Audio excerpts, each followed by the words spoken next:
Leave the World Behind has the most star-studded cast for a film in this genre, like, ever. I'm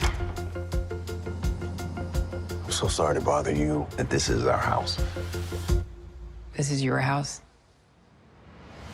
Leave the World Behind is a new Netflix film directed by Sam Esmail, who is probably most well known for his direction of Mr.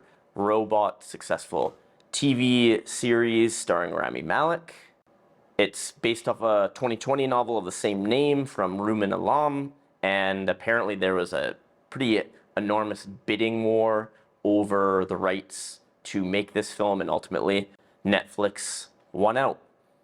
Right from the opening shots, the score is very present, intense, deep to begin, but with these creeping piano undertones that kind of haunt us as we progress through the film. The direction here, at least at the beginning, makes very little attempt to depart from the kind of classic tropes that we come to expect. We see Ethan Hawke and Julia Roberts and their two children travel from their home in the city to a home that is isolated. We have these aerial shots following their car as they journey to their vacation home. So it begins much the same as so many of these other movies in similar genres start.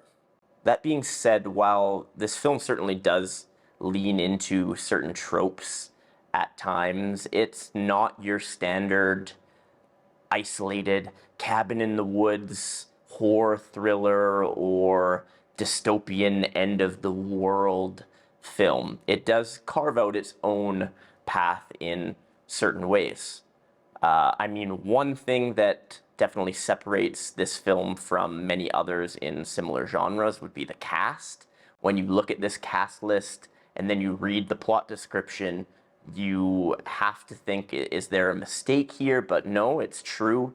We have Julia Roberts, we have Ethan Hawke, we have Mahershala Ali. Throw in a little bit of Kevin Bacon there, and you have an absolute all-star lineup. And while less known, Myha'la is also in this film. She kind of broke out in Bodies, Bodies, Bodies, A24 film from 2021, and she's very strong here, which we'll definitely get to. It felt kind of surreal to see Julia Roberts and Ethan Hawke on screen together. They tend to look for very different kind of styles of projects, so it was interesting to see them on screen together. Their dynamic was effective in the film. Ethan Hawke's character very easygoing, and Julia Roberts' character a little bit more conservative, so we see them butt heads at times, and it works pretty well. Admittedly, Ethan Hawke is one of my favorite actors, and I do think that he is probably stronger than Roberts here. A lot of times I find Roberts' delivery to be a little bit over the top, maybe veering into the melodramatic, and that happens on occasion in this film. Sometimes it's not entirely her fault. The dialogue is on occasion a little bit cheesy, and it often occurs with her character's lines. Ethan Hawke is pretty strong here. I always love to see his film selection. It is absolutely all over the place, right? From super, super small indie dramas to blockbuster sci-fi. You never really know where he's going to land. Really, though, probably the stronger performances are outside of our two central characters. Mahershala Ali never gives a disappointing performance, really. Ever since truly breaking out with Moonlight, he has found tremendous success in every role that he's played. Interestingly, this part was originally cast for Denzel Washington, but then was ultimately given to Mahershala. And he was great. And honestly, I think that he fits the character a little bit better than Denzel would have, although that, of course, might be Ali bringing his own personality to the film. While we really only got our Kevin Bacon in one scene, he was amazing in that one scene, playing this kind of end of the world bunker conspiracy theorist kind of fellow, and he was brilliant in fulfilling that role, kind of modeling his character after what we are seeing to be more and more common, particularly in the United States, this kind of doomsday prepper. Perhaps the strongest performance, though, is from Myha'la. She was really good in Bodies a couple of years ago, and she has had some other strong roles over the past couple of years. She was in an episode of Black Mirror, for example, but this might be her best performance to date. She's 27 years old and a relative newcomer, at least on these bigger sort of projects, but she is extremely talented. She was cutting with her lines. Her comedic timing was exceptional, and she felt like the most genuine, authentic, grounded character in this film, which I think is a large part due to her ability to portray these human characters on screen. The cinematography here is interesting. The director of photography is Todd Campbell, who is a frequent collaborator of the director, worked on Mr. Robot, for example, also directed some episodes of Stranger Things. So clearly someone who is adept at creating that tension, almost this otherworldly atmosphere. There's a lot of shots that you see quite frequently in this sort of like thriller, apocalyptic drama. We have these creeping push-in shots, right, to give that feeling that these characters are being watched or observed. There's also quite a lot of aerial shots in this film, looking from above, again, kind of creating this sense of a lack of power for these characters, that there's some sort of perhaps greater presence, or simply that these characters are small in the grand scheme of things. At times, the cinematography, the camera movement in particular, is disorienting. There are frequent spins of the camera. The camera moves between rooms and levels of the house, sometimes unpredictably. And all of this comes together pretty effectively to create a feeling of tension, of drama, and ultimately of unease. As mentioned, we start the film by following Ethan Hawke and Julia Roberts' characters and their two children as they go to this vacation rental kind of in isolation. And I thought through the first 20 minutes or so of this film that that's kind of the narrative that we would follow. Pretty standard, pretty traditional. But once Mahershala Ali's character and Myha'la, his daughter, in this film arrived on scene, there was a little bit of subversion of expectation from traditional kind of genre films. We, instead of exclusively following Ethan Hawke and Julia Roberts, we are at times put into the point of view of Mahershala Ali and his daughter. What this essentially does is kind of flip our expectations.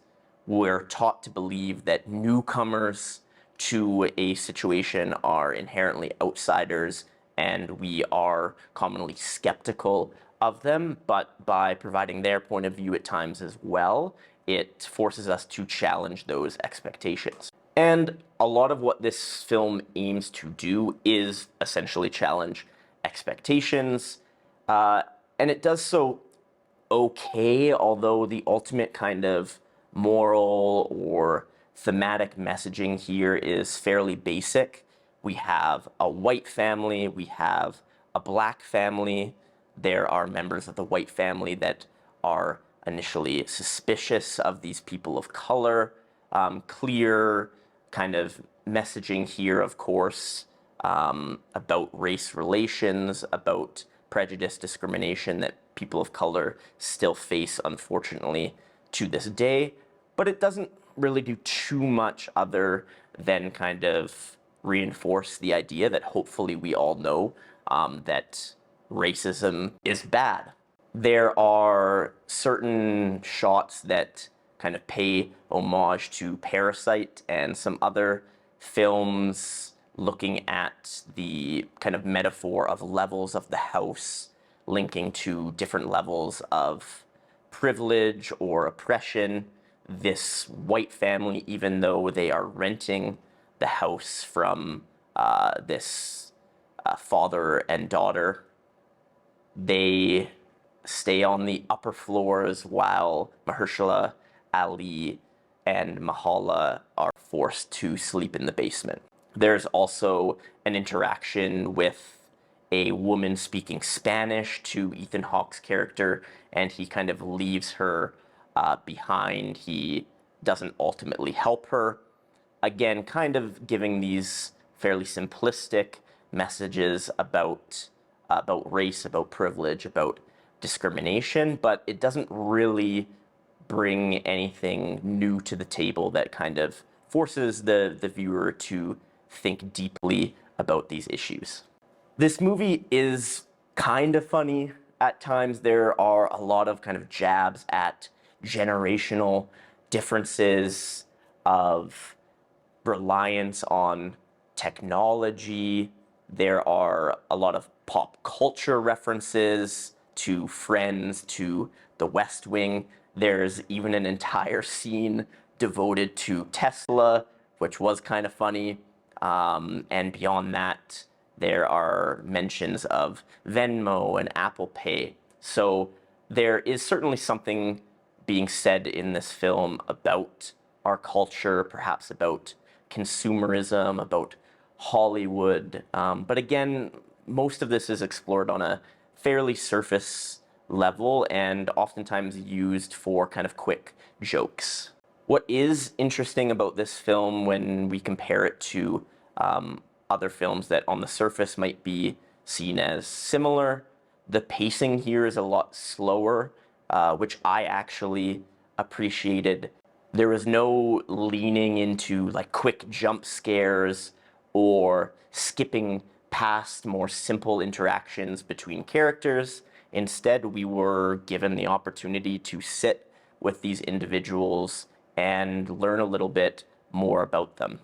In this sense, it is more about humanity, about these people, than just about suspense, just about tension, just about wanting to know what is going to happen next. So for some, it might be on the slow side, but I actually appreciated it versus what we kind of tend to expect from these films. In the end, what Leave the World Behind is probably focused on the most is the polarized nature of our societies, of our country, of just people in general.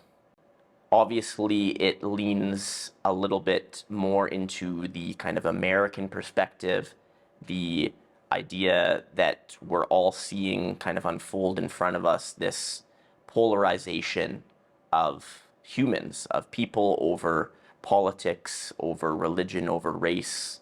And it ultimately allows the viewer to bring their own perspective and judgments to the table. The ending of this film, I won't go into any direct spoilers, but it leaves room for interpretation. And essentially what I think it does is allows the viewer to kind of project their own view of humanity, of human nature onto the ending, and ultimately allows us to interpret this ending based on our own understanding of the world. Look, this film isn't going to bring home a ton of Academy Awards, but it is certainly an above average thriller. It is an above average end of the world drama, and it's something worth checking out again, given that it's on Netflix. It's not too difficult for most of us. A reason or reasons to watch this film, again, like I said, it subverts some expectations about the genre, it has a star-studded cast, and it leaves room for interpretation. Why maybe you won't want to watch this film: the pacing could be a little slow for some. It ultimately doesn't dive too deep into the themes that it is wanting to explore, and its messaging is fairly surface level.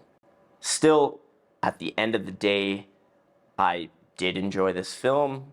It was a solid movie, and as such, I'd give it 3 out of 5 stars. If you made it this far, do that subscribe thing, the like thing, the comment thing, all those things, and hopefully you watch the next one. Cheers.